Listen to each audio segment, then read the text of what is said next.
29শে March শনিবার চৈত্র অমাবস্যা তিথিতে রাত্রিবেলায় 9:45 শনি কুম্ভ রাশি ছেড়ে মীন রাশিতে প্রবেশ করবে। এই অবস্থান 2027 সালের 3রা জুন 5:28 পর্যন্ত থাকবে। অর্থাৎ এই শনিদেব মীন রাশিতে 2027 সাল পর্যন্ত থাকছে, আগামী শনিবারের পর থেকে। এই শনির রাশি পরিবর্তন সব রাশির জন্য কিছু না কিছু বিশেষ গুরুত্বপূর্ণ ফল প্রদান করবে। তবে যাদের শনির মহাদশা চলছে, অন্তর্দশা চলছে, বা শনির ঢাইয়া চলছে, বা শনির 7.5 চলছে, তাদের জন্য এই পরিবর্তনটি বিশেষভাবে গুরুত্বপূর্ণ। এই গোচরে কর্কট ও বৃশ্চিক রাশির ঢাইয়া শেষ হবে এবং অন্যদিকে সিংহ ও ধনু রাশির ঢাইয়া শুরু হবে। মকর রাশির 7.5 সমাপ্তি ঘটবে আর মেষ রাশির 7.5 শুরু হবে। আজকে আমি আপনাদেরকে প্রত্যেকটি রাশির কি প্রভাব পড়বে, এই শনির রাশি পরিবর্তনের ফলে 7.5 কি প্রভাব পড়বে, ঢাইয়ার কি প্রভাব পড়বে, যাদের শনির দশা অন্তর্দশা চলছে তাদের জীবনেই বা কি প্রভাব পড়বে, বিস্তারিত আলোচনা করব। তো প্রথমে শুরু করব মেষ রাশি থেকে। মেষ রাশি শনির গোচরের ফলে 7.5 শুরু হবে। ব্যক্তিগত এবং পারিবারিক সদস্যদের স্বাস্থ্যের সমস্যা দেখা যাবে। ব্যবসা বা কর্মক্ষেত্রে কঠিন প্রতিযোগিতার তাদের সম্মুখীন হতে হবে। তবে কঠোর পরিশ্রম করলে সফলতা আসবে। এবার বলবো বৃষ রাশি। বৃষ রাশি জাতক জাতিকাদের এই শনির পরিবর্তন, রাশি পরিবর্তন বেশ শুভ সময় নিয়ে আসতে চলেছে। তাদের পদোন্নতি হবে, খ্যাতি বাড়বে, যশ বাড়বে, সম্মান বাড়বে, দায়িত্ব বৃদ্ধি পাবে। এমনকি যারা নির্মাণ কাজ করছেন যে সমস্ত ব্যক্তিরা, তাদের একটু খরচ বাড়তে পারে। নতুন দায়িত্ব তারা কর্মক্ষেত্রে কিন্তু অর্জন করবে। এবার বলবো মিথুন রাশি। মিথুন রাশির সংগ্রাম সত্ত্বেও সফলতা মিলবে। স্থাবর অস্থাবর সম্পত্তি কেনাবেচা হতে পারে। স্বাস্থ্যের একটু অবনতি ঘটতে পারে। শরীর স্বাস্থ্য নিয়ে একটু সচেতন থাকতে হবে। বসতবাড়ি বা কর্মস্থলে লাভজনক আপনাদের এই সময় পরিবর্তন আপনারা দেখতে পাবেন। এবার বলি চলুন কর্কট রাশি সম্পর্কে। কর্কট রাশির জন্য যেহেতু একটা ভালো সময় আসছে, কারণ তাদের ঢাইয়াটা শেষ হয়ে গেছে, যার ফলে এই সময় কর্কট রাশির আয় বৃদ্ধি পাবে। পুরনো বিবাদ যেগুলো রয়েছে, মামলা মকদ্দমা বা যে কোনো বিবাদ রয়েছে, সেগুলো কিন্তু মিটে যেতে পারে। কর্মক্ষেত্রে উন্নতি হবে। ভাগ্য আপনার এই সময় সহায়তা করবে আপনার। চলুন এবার বলি সিংহ রাশি।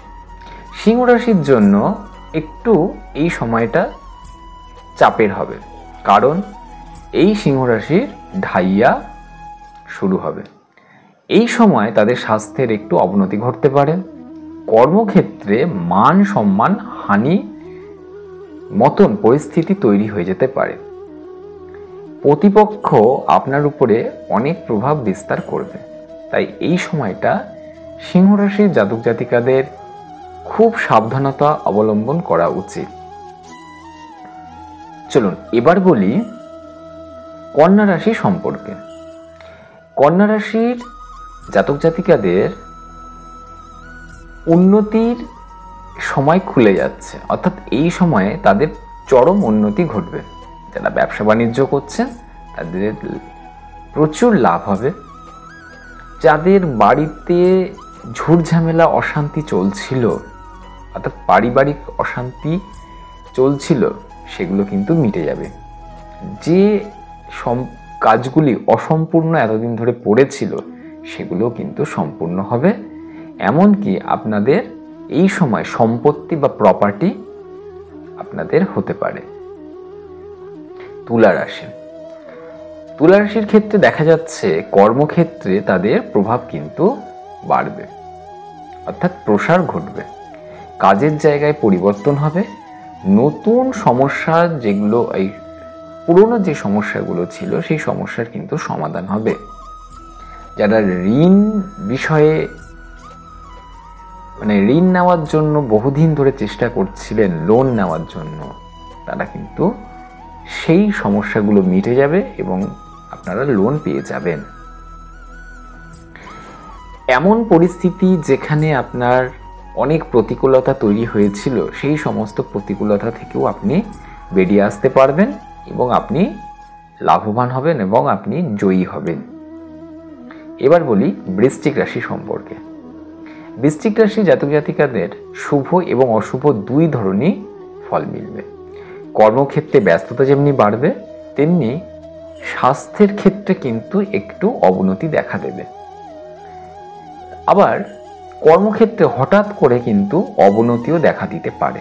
তাই বৃশ্চিক রাশির জাতক জাতিকাদের বলবো কাজকর্ম নিয়ে একটু সচেতন থাকতে। যখন খুব ভালো সময় আসবে সেটাকে ধরে রাখার চেষ্টা করুন, নচেত কিন্তু আপনাদের হঠাৎ করে পতনও ঘটে যেতে পারে। এবার বলি ধনুরাশি সম্পর্কে। ধনুরাশির এই সময়টা কিন্তু একটুখানি চাপের হতে চলেছে, কারণ ধনুরাশির ঢাইয়া শুরু হবে। বাসস্থান বা কর্মস্থলে পরিবর্তনের সম্ভাবনা এই সময় আপনাদের থাকবে। সম্পত্তি কেনা বেচার একটা সুযোগ আপনাদের আসবে। যারা সম্পত্তি কেনা বেচার মধ্যে যুক্ত রয়েছেন তাদের এই সময়টা ভালো। অতিরিক্ত চেষ্টা ছাড়া কোনো কাজে কিন্তু আপনারা সফল হবেন না। তাই ধনুরাশি জাতক জাতিকাদের একটু পরিশ্রমটা বেশি করতে হবে অন্যান্য বছরের থেকেও, এই 2.5 বছর। এবার বলবো মকর রাশি সম্পর্কে। মকর রাশির 7.5 থেকে আপনারা মুক্তি পাবেন, যার ফলে যে কাজগুলো আপনাদের আটকে ছিল দীর্ঘদিন ধরে, সেই কাজগুলো কিন্তু আপনাদের এবার খুলে যাবে, আপনারা সাফল্য পাবেন। যে সমস্ত মামলা মোকদ্দমার সঙ্গে আপনারা জড়িয়েছিলেন সেখান থেকেও আপনারা উদ্ধার পাবেন। যারা রাজনীতির সঙ্গে যুক্ত তাদেরও কিন্তু বেশ সফলতা আসবে। লাভজনক কিছু পরিবর্তন এই সময় আপনারা দেখতে পাবেন। সম্পত্তি প্রাপ্তির জায়গাও কিন্তু মকর রাশি জাতক জাতিকাদের রয়েছে। এবার বলি কুম্ভ রাশি জাতক জাতিকাদের কি প্রভাব পড়তে চলেছে। এই 7.5 কুম্ভ রাশি জাতক জাতিকাদের যেহেতু 7.5 চলছে, সেহেতু সংগ্রামের মাধ্যমে তাদের সফলতা আসবে, অর্থাৎ প্রচণ্ড পরিশ্রম তাদের করতে হবে। নির্মাণ সংক্রান্ত কাজে, অর্থাৎ যারা বাড়িঘর তৈরি করছেন তাদের কিন্তু একটু খরচ বেশি হয়ে যেতে পারে। তবে অর্থনৈতিক দিক থেকে আপনারা কিন্তু বেশ সফলতা অর্জন করবেন। মীন রাশির জাতক জাতিকাদের ক্ষেত্রে বলবো একটু মিশ্র ফল আপনারা পাবেন। তবে আপনাদের স্বাস্থ্য সম্পর্কে একটু বিশেষ সচেতন হতে হবে। শরীর স্বাস্থ্য নিয়ে বেশ আপনাদেরকে ভুগতে হবে। আপনাদের এই সময় খরচ অনেকটা বৃদ্ধিও পাবে। দেখুন, জন্মছক অনুযায়ী প্রত্যেকের রাশিচক্রে আলাদা আলাদা ফল দেবে। শনির ঢাইয়া বা শনির 7.5 বা শনির দশাও কিন্তু আপনাদের জীবনে আলাদা আলাদা ফল প্রদান করবে। তাই ভালো ফল পেতে গেলে বা কোন কোন জিনিস আপনারা অবলম্বন করবেন বা কোনগুলো করবেন না, সেগুলো জানতে হলে অবশ্যই আপনাদের নিকটতম আপনার যাকে ভালো মনে হবে একজন অ্যাস্ট্রোলজারের সঙ্গে যোগাযোগ করুন। আগামী 2.5 বছর এই শনির একটি রাশিতে অবস্থান আপনার জীবনে অনেক পরিবর্তন আনতে পারে। কারণ শনি কর্মফলদাতা, শনি ন্যায় ফলদাতা। আপনি কর্মের ফল এবং ন্যায়ের ফল এই 2.5 বছর কিন্তু আপনাকে পেতে হবে। তাই যাই কাজ করবেন ভেবেচিন্তে খুব মনোযোগ সহকারে এবং দায়িত্ব নিয়ে করবেন, নচেত আপনাদের এই কর্মের ফল আপনাদেরকে ভুগতেই হবে। আজকে এ পর্যন্তই। ভালো থাকুন, সুস্থ থাকুন, আনন্দে থাকুন। কোনো কিছু জানার থাকলে অবশ্যই আমার সঙ্গে যোগাযোগ করুন। নমস্কার।